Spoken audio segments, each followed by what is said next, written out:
আপনার দিল যদি স্বচ্ছ হয়ে যায়, ফ্রেশ হয়ে যায়, মানুষ আপনাকে দেখলেই সালাম দেবে অটোমেটিক্যালি।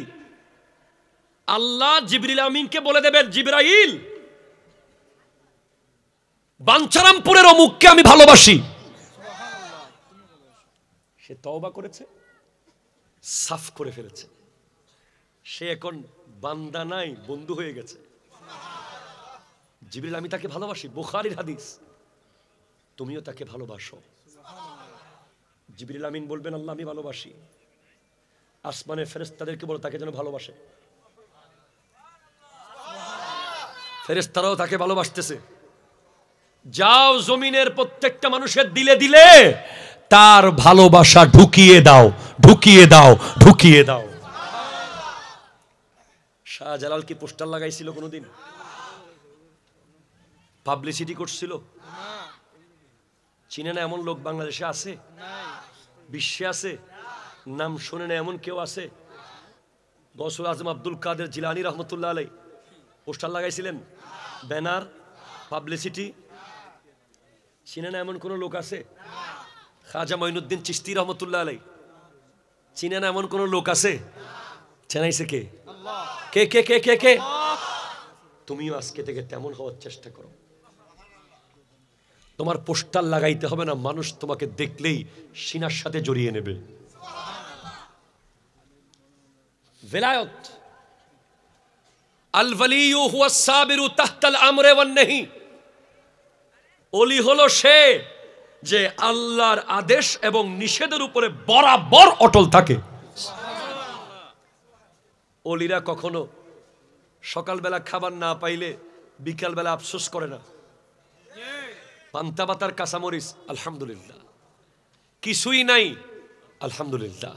শুধু পানি, আলহামদুলিল্লাহ। আমার নবী বলেছেন, আল্লাহ তুমি আমাকে এক বেলা খাবার দিবা আর এক বেলা উপোস রাখবা। এক বেলা খাবো, শুকর করব, আর এক বেলা উপোস থাকবো, সবর করব। ভেলায়তের পরে সর্বশেষ স্টেজ, যে স্টেজে যাওয়ার পরে আপনার মুখ আর আপনার থাকবে না, আল্লাহর কুদরতের জবান হয়ে যাবে। আপনার হাত আর আপনার থাকবে না, আল্লাহর কুদরতের হাত হয়ে যাবে। আপনার পা আর আপনার থাকবে না, আল্লাহর কুদরতের কদম হয়ে যাবে। আপনি যা বলবেন আল্লাহ তা দেবে। সেটা হলো ফা দিয়ে ফানা, ফানা, ফানা। ব্রাহ্মণবাড়িয়ার ফানা, ফানা শব্দটা না, এটা হলো ফানা। ফানা অনেক দামি জিনিস। আপনি আল্লাহর জন্য ফানা হয়ে গেছেন। আপনার হাত আল্লাহর কুদরতের হাত।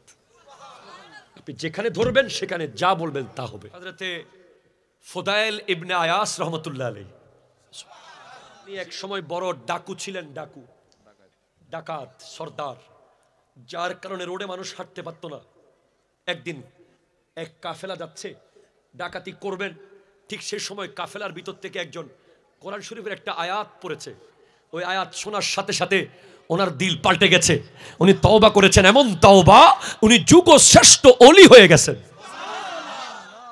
তওবা করার পরে প্রত্যেক ঘরে ঘরে গিয়ে মাপ চাচ্ছে, যারা যাদের টাকা চুরি করেছে, টাকা ডাকাতি করেছে। এক ইহুদির ঘরে গেছে, ভাই তোমার থেকে কিছু স্বর্ণের ইট নিয়েছিলাম, ডাকাতি করে মাফ করে দাও। বলে আমার ইট ফেরত দেন। বলে কেমনে দেব, সেগুলো তো খরচ করে ফেলেছি। বলে আপনি কি তওবা করেছেন? হ করেছি। যান তাহলে কিছু মাটির ইট নিয়ে আসেন। সেম বস্তা খুলিয়েন না, সেম অত পিস মাটির ইট বানিয়ে নিয়ে এসেছেন। বস্তা যখন খুললেন দেখে সেগুলো সব স্বর্ণ হয়ে গেছে। বলে এটা কেমনে হলো? বলে তাওরীত কিতাবের মধ্যে আছে, তাওরাতের মধ্যে আখিরি নবীর কোন উম্মত যদি সত্যি সত্যি তওবা করে, উনি মাটির ইট ধরলে সেটা স্বর্ণ হয়ে যাবে। আপনি বলবেন এই তুই বিদেশ যাবি, যাবে। এই তুই পাশ করবি, করে ফেলবে। এই তোর পোলা হবে, হয়ে যাবে। দিবেন কে? আল্লাহ।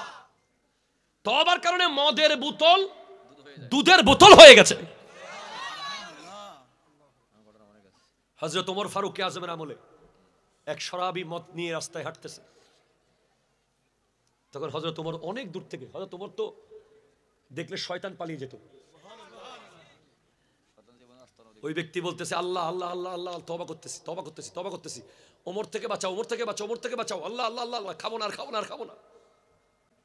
হযরত ওমর এসে কাপ করে ধরলেন, কিরে দেখে সব দুধ, শরাবের বোতল দুধের বোতল কেমনে হলো? আমি তওবা করেছি। এক সাহাবী অপরাধ করার পরে নিজেকে নিজে গাছের সাথে বেঁধে রাখছে। সুবহানাল্লাহ বলেন। আল্লাহ যতক্ষণ আমাকে তুমি মাফ করবে না, আমি নিজের বাঁধন খুলবো না, বাঁধন খুলবো না। নিজেকে বেঁধে রেখেছেন নিজে নিজে।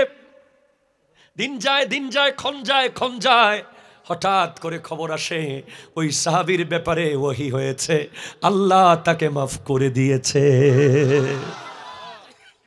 মূসা আলাইহিস সালামের এক উম্মত, মূসা আলাইহিস সালাম আল্লাহকে বলে, আল্লাহ আমার উম্মতের সবচেয়ে বদকার গুনাহগার কে একটু দেখাও। বলে তুমি রাস্তার ধারে দাঁড়াও, এটা লোক দেখতে পাবা। রাস্তার ধারে মূসা আলাইহিস সালাম বসে আছেন, একটা লোক যাচ্ছে বাচ্চা কাঁধে নিয়ে, এটা তোমার উম্মতের সবচেয়ে বদকার। কয় এটা আমার উম্মতের সবচেয়ে বদকার? হ্যাঁ। বলে এবার সবচেয়ে নেককারটা দেখাও। আল্লাহ সন্ধ্যার পরে তুমি দাঁড়াইও মূসা। ওই লোক আবার বাচ্চা নিয়ে আসতেছে, বলে সেম লোক সবচেয়ে নেককার। কেমন করে হলো?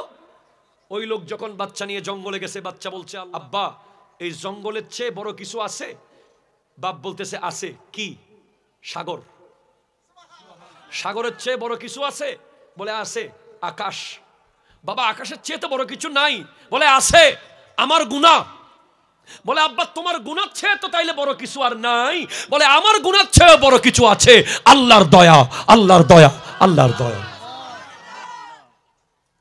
আল্লাহর এমন পছন্দ হয়ে গেছে কথাটা, সাথে সাথে আল্লাহ তাকে মাফ করে শ্রেষ্ঠ নেককার বানিয়ে দিয়েছেন। মুসা আলাইহিস সালাম বৃষ্টির জন্য দোয়া করতেছেন, বৃষ্টির জন্য, বৃষ্টি হচ্ছে না। নবীর দোয়া, নবীর দোয়া আটকে আছে। নবীর দোয়া আটকাতে পারে ভাই? নবীর দোয়া তো ডাইরেক্ট কবুল, আটকে গেছে। কয় মূসা তোমার উম্মতের ভিতরে একটা সুগুলখোর আছে বা একটা গুনাহগার আছে, পাপী, তার জন্য বৃষ্টি হচ্ছে না।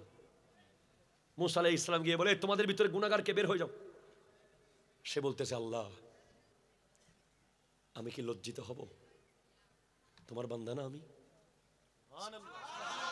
আল্লাহ তুমি না আমাকে বানাইছো? এতগুলো মানুষের সামনে আমি যদি বের হই, আমি কি মুখ দেখাতে পারবো? আল্লাহ তোমার বান্দার ইজ্জত তুমি রক্ষা করো, আমি মাপ চাচ্ছি, আমি আর কোনো গুনাহ করব না। সাথে সাথে বৃষ্টি পড়া শুরু হয়ে গেছে। খালেস তওবা। আল্লাহ কিরে বৃষ্টি দিলেন যে? হায় হায় হায়, 40 বছরের গুনাহ আল্লাহ 40 সেকেন্ডে মাফ করে দিয়েছেন। তওবা।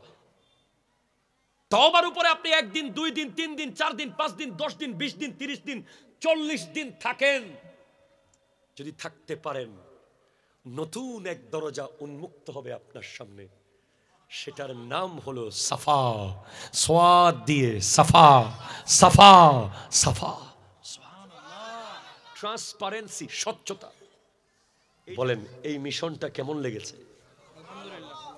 তওবা, সাফা, ভিলায়ত, ফানা। বলেন তওবা, সাফা, ভিলায়ত, ফানা। ভিলায়ত, ফানা, ফানা। আল্লাহর সাথে সম্পর্কের চেয়ে মধুর কোন সম্পর্ক আছে?